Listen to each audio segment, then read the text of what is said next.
All right, everybody, welcome to episode 128, where we are diving into the song Kid Gloves. And just as we always do, I'm going to read from song by song to get us started, and then we will talk to the panelists and see what we got. All right, Kid Gloves, where is it? There it is. All right. It is in traditional Rush style that what is probably the most accessible track on the album is far more complex than it first appears. The song begins with an upbeat, arpeggiated guitar riff, segues seamlessly into a catchy pop rock chorus, and returns back to the verse. All the while, without announcing to the listener that the time signature has changed from 5/4 to 4/4, and back again. The fact that Rush are able to write such interesting and truly progressive music almost hide it in what appears to be a pop song speaks volumes for their exceptional and efficient writing style at this time in their career. The lyric to Kid Gloves is one of the more ambiguous on the album. It was written at a time when Peart's lyrical style was, for the first time, becoming less specific and more holistic in its approach. This lyric describes the challenges of growing up in an undiscovered world and the maturation process that we all go through to a lesser or greater degree. In the first verse, Peart writes that it is cool to be so tough. In the second, the phrase is reversed. It's tough to be so cool. A simple lyrical trick that works well. After a crescendous guitar solo, and the reprise of the irresistible chorus, the song finishes with a series of grin-inducing false finishes, which brings this deceptively clever song to an end. All right, it is a cool song, and it is pretty clever, I think. All right, so let's dive into it. Let's just start with the intro. Do you guys have any comments on the intro of the song, or we'll hit the song as a whole later? So I think that the interplay, like how the song jumps between 5/4 and 4/4, is really interesting because I didn't really notice that at all. Wasn't really paying attention that the intro is in 5/4 and then all of a sudden it just goes straight into regular 4/4 and then flows back into it so seamlessly. And I think that's just another great example of how even in this synth era of Rush, they're still proggy. They can still mess around with time signatures and stuff like that. And it's done really, really well in this song. Yeah, I agree. When I first heard it, I had no idea that the time signature was changing. So it was really seamless, how they did it. And I think one of the ways they do that, I think, Geddy and Alex write the music, and then Neil creates his drum part, which fits in that. And I kind of feel that Neil tries to create parts that make the song really flow and make it kind of seamless, so that you're not really having a jarring change in that time signature. I always thought that was really cool. Another aspect of the intro, I feel like it was probably a nod to the fact that Steve Lillywhite was originally booked to produce the album and bailed on them. Since Lillywhite, was very well known for working with U2 at the time.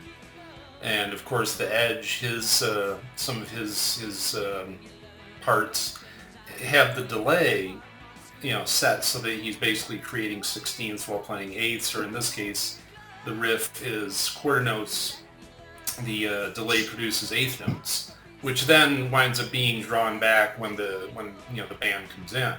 But I just feel like that, as I say, is kind of a little bit of an acknowledgement that they might have been doing more of that if Steve Lillywhite was behind the controls, possibly. Yeah, could be. That's a good observation. I like it. All right. Well, let's get into the verses. All right, so the first verse, I'm going to read all of it, and then we're going to turn it over to Eric. A world of difference, a world so out of touch, overwhelmed by everything, but wanting more so much. Call it blind frustration, call it blind man's bluff. Call each other names, your voice is rude, your voice is rough. Then you learn the lesson that it's cool to be so tough. Wow, a lot going on there. Eric, what you think? Yeah, it's interesting because like you read from song by song, it starts off right away pretty ambiguous. You know, you can tell it's not talking about the modern day warrior whose name is Tom Sawyer. It's talking about whoever this applies to for whichever situation you choose to apply it. To me, the line that jumps out is a world so out of touch, overwhelmed by everything but wanting more so much. I think there's so many lines that Neil wrote that really resonate throughout time. To me, this one especially does because I think with this line in terms of technology, uh, so many times you'll hear people talk about, I want an escape from technology. I'm going to have a cleanse from technology. They're overwhelmed by it. But as soon as the next marvel that they can hold in their hand is presented, they're like, oh, I want that one. I want that one. They're overwhelmed by everything, but they want more. They want more so much. And I think that line, when I was listening to it over and over today, I'm like, man, that hits home. That's strange how, you know, almost 40 years Yeah. later, it's taken on a whole new meaning. Yeah, that's a real good point. And I think, not only is it like, the technology like device that you kind of mentioned, I think also the information, especially today, that we are presented with. I mean, it's very, very easy to get information overload. It was more difficult in 1984 to get this level of information overload because it wasn't as accessible. Without a doubt. Yeah, but still, it's a really great point. Yeah, awesome. Anybody else have comments on that lyric they want to mention? All right. Is anyone seeing something about, well, I don't know if I'm oversimplifying it, but from the perspective of like a high school bully or a school bully, I don't know if you're seeing this, like, you're in a world that's out of touch, you're overwhelmed by everything. So call it blind frustration, call each other names, your voice is rude, your voice is rough. You learn the lesson. It's cool to be so tough. You're trying to put on the facade. Yeah, for sure. Right? Mm-hmm.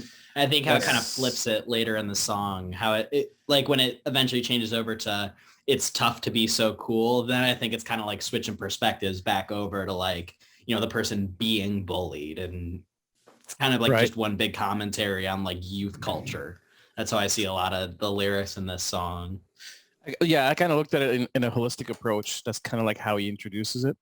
So it's a different perspective, I suppose. Yeah, that's a good point.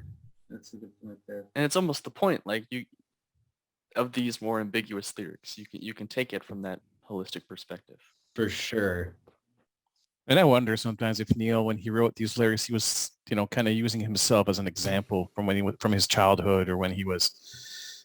And, I remember an interview where he said that, he was the awkward, geeky kid in high school, that, that drumming was what kind of got him going. But before then, he was just kind of like, not necessarily an outcast, but like he says, I couldn't skate. And that's the curse of a Canadian kid. And it's not being able to skate. And I'm one of them. I can't skate. I'm like 3% of the population. Then. Yeah. But so it's almost a federal law here where you have to be able to skate. But it is what it is. But he did talk about when he was younger, how he was, really tall, lanky. I mean, we all know how tall he was. He was 6'3", 6'4", really, thin and awkward looking. And he was probably being bullied or being taunted, who knows, right? It's not easy to hide when you're a tall person because I'm basically the same height as him. Oh wow! I wish. I'm only 5'5". Christ. I'm the opposite. I was bullied for the opposite, being too small.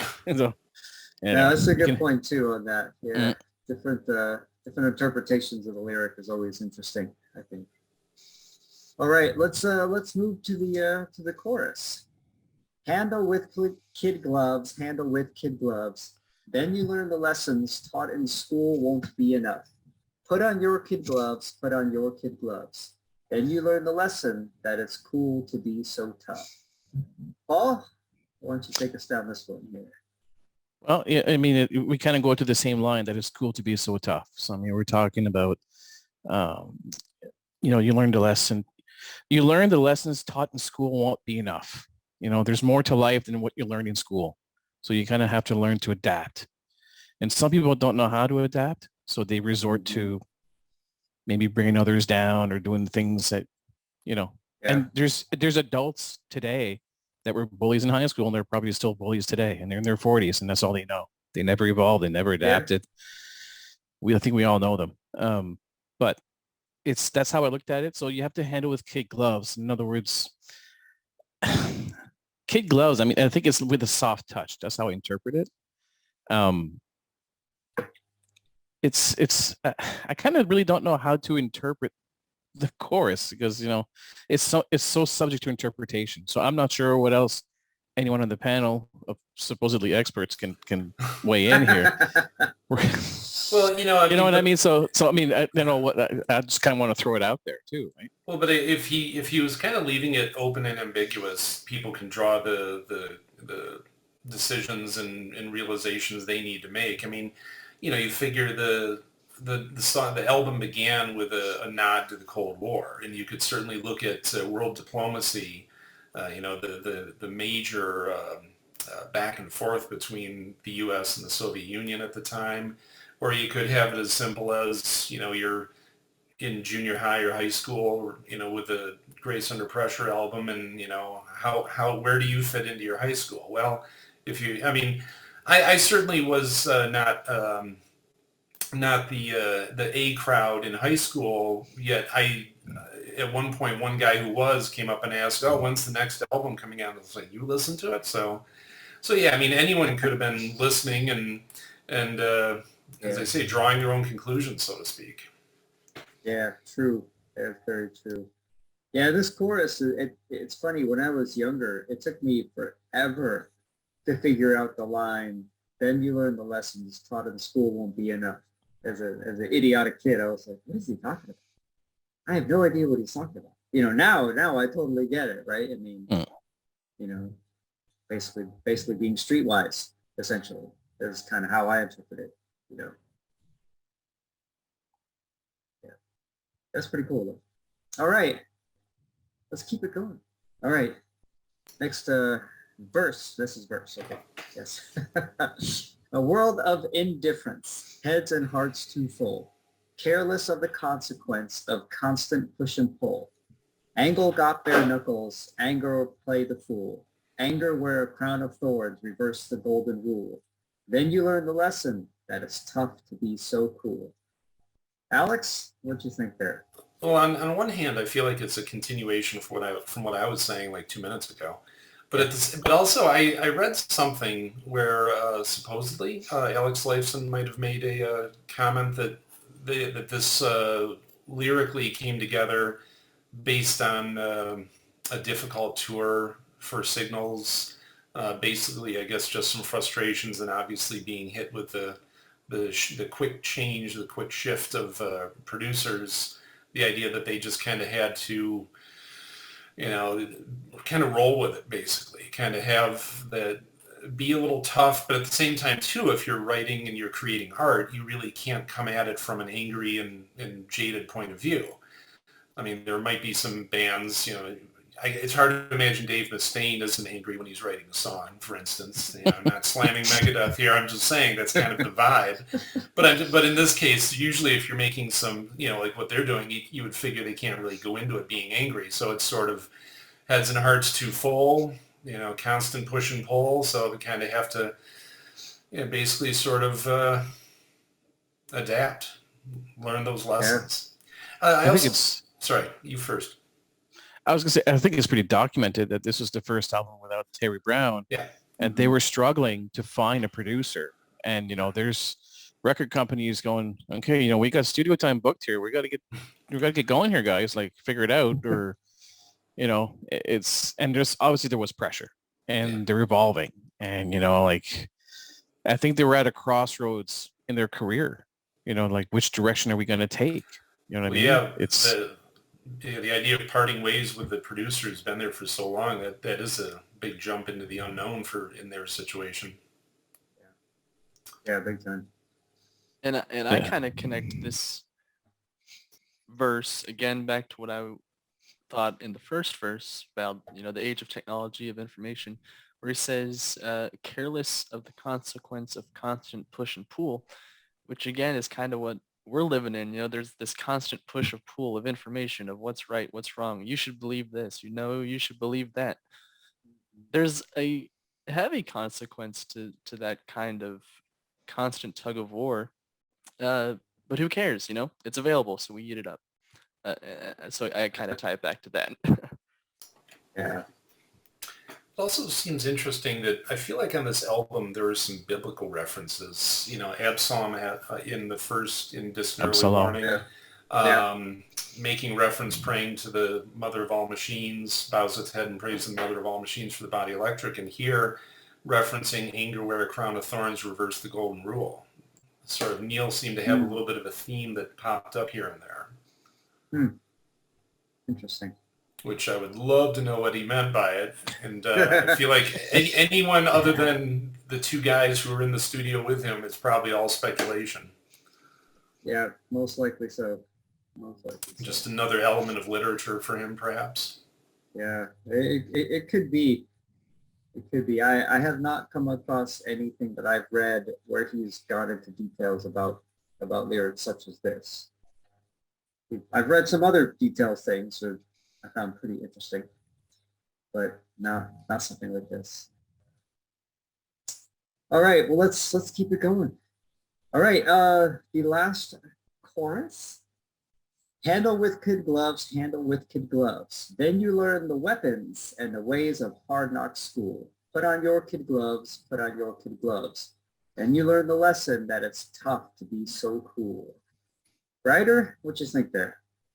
Yeah, so I'm seeing this last chorus and the verse that preceded it as I said earlier, kind of like that switch in perspective from like a bully archetype to now someone who's being bullied, and kind of a commentary on like the whole like social hierarchy of schools and what it means to be a cool kid. And it's obviously changed over the years. I mean, I went to high school from 2017 to 2021.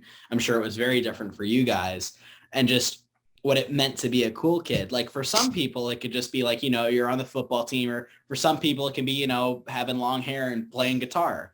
But there's a lot of different ways to kind of approach social hierarchy, like among youths.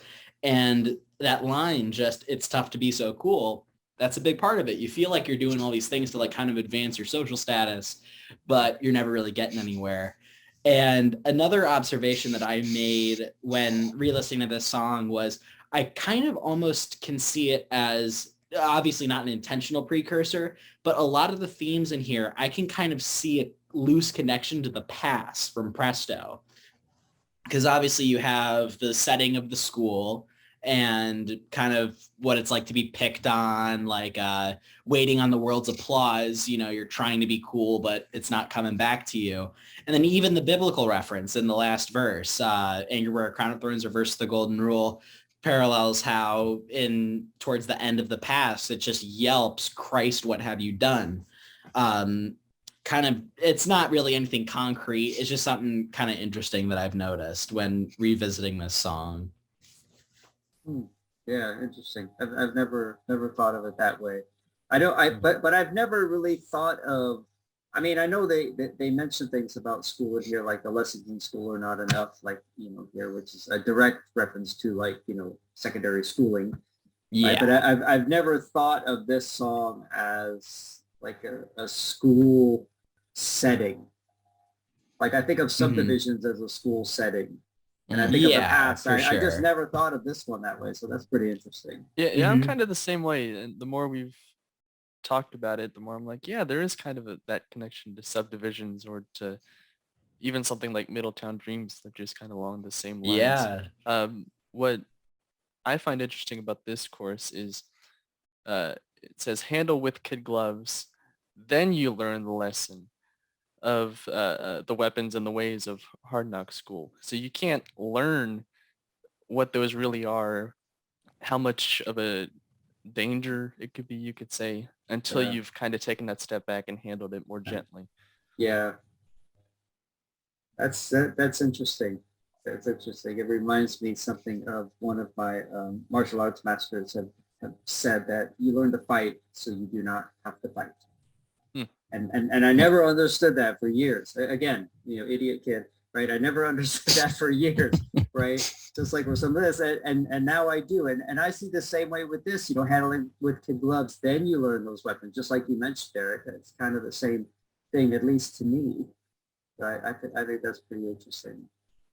And one thing, I know we're talking a lot about the lyrics, but one thing I love about the musical part of this is Neil changes his drum part to where he's riding on the floor tom instead of the hi-hat during the chorus. And it gives such a subtle, well, okay, it's not subtle because it's a completely different sonic spectrum, but it's a small change, moving your hand from here down to here.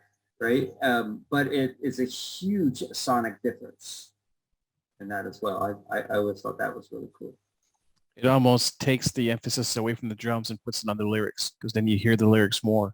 Mm-hmm. Yeah, in the chorus, then Yeah, this is one of these songs that there's not a lot of synth. There is, but it's kind of more subtle in the background. Yeah, It's more guitar subtle. driven, bass driven. Yeah. There's a synth background constantly throughout the song, but it's not the prevalent sound. For right? sure. Yeah, and you're right. It is more guitar driven. So the next thing actually is the guitar solo. So what do we think of the guitar solo? absolutely one of Alex's best. That's That's just the first thing that comes to mind when I think about Kid Gloves. It's just this solo. I don't know if we're going back to the top 5 solos episodes we did forever ago. I don't know if this was in my top 5, but God damn it, if it wasn't, it is now. There you go. It's so good. It's so good. Yeah. So go watch that top 5 episode and in the Grace Under Pressure deep dive that happened a month or 2 ago, whenever that was, it was mentioned that this is Alex's second favorite solo. So wow. For whatever that's worth, that's pretty impressive. So watch that episode as well. Really good episode. Wow. Yeah, there's so much technicality to it. And even just like, it's like, you listen to that solo and it's like, yeah, that's 80s. But like you think about how he incorporates like dive bombs and how he like works chords into his lines and stuff. It's brilliant. It carries the song so well. It's just absolutely one of his best. I can't say anything more about it. I'm speechless. It's just so good. I was just going to say it fits the song perfectly. Yes. Well, that's pretty much him in general. Yeah, sure. Yeah. I mean, he when I was looking up some of this, there was a page on the Gibson Guitars website where he was talking about his 3 favorite: Limelight, of course, then this, then Free Will. And in this case, he mentioned that, of course, normally he just wings it, his word, and I think Getty said that too once. But he said he actually did put together a little bit of a rough outline or a plot, his word, for the solo, which, it's an up-tempo song, like about 190 beats per minute. So it kind of makes sense that for whatever, he just kind of said, all right, maybe I'll do this, this, and this, and sort of had like I say, maybe an outline for it. Yeah, and cool. it is a fast song. And it's a busy solo. And for as busy as it is, they played it live. I think maybe only on the Grace Under Pressure tour. Grace, yeah. Yep. Yes. But they would play it a few beats faster. It sounds like than even on the studio album. So I mean, he's up and down the neck playing all over. And you thought he was wanking out on the studio album. He's really wanking out on it during the live version, and it is just it's like up and down the neck every couple seconds. It's crazy. It is. Yeah. Well, sorry. No, Alex, I just want to ask real quick, as you guitarists can tell me, I'm kind of hearing a few harmonic notes in there. Not the same level, not the same kind of harmonics at the beginning of Red Barchetta, but a few notes where he's hitting some harmonics with it. Do my ears deceive me? No, there are those harmonics. Yeah, there's a couple of points, like when it does the da-na-na-na, that's all harmonics. It's just quick ones, and then just whammy bar all the way. Yeah, I mean, that was, because, I mean, as I've said on, every time I've popped up on the Greatest Under Pressure songs, I mean, the chording in the solos, I think 80s for that. But also, too, I mean, post Van Halen, basically you get those pickups that bring out the harmonics, you work the bar. Sure. I mean, that was pretty ubiquitous at that point. I mean, I remember when I learned how to do that, I did that way too much. It was definitely a thing. So. I think it's a symptom of all of us young musicians, and I'm guilty of that too, is overusing whatever new fun thing you wind up learning. And then as you mature as a musician, you realize, oh, this is the spot to really use that. I listened to like nothing but Primus for like 2 months, and it was all slap lines I was writing. I had to work all the other stuff in. Yeah, get your Les Claypool and do some Mark King slapping too there. Yeah. Try that too. Jeez, one other thing I really like about this guitar solo, besides the cool bass licks, is just the drum part that Neil creates. Like at the beginning, he's got straight quarters going on the kick drum, and he's doing some broken 16ths on the hi-hat, throwing in some triplets there, some fills every few bars that are just really tiny fills, but just, something a little bit different. And I think all of that, right, with Geddy's bass, and it's really moving forward, and how Neil constructed his drum part and Alex's solo really gives this song, especially the solo section, a lot of forward momentum.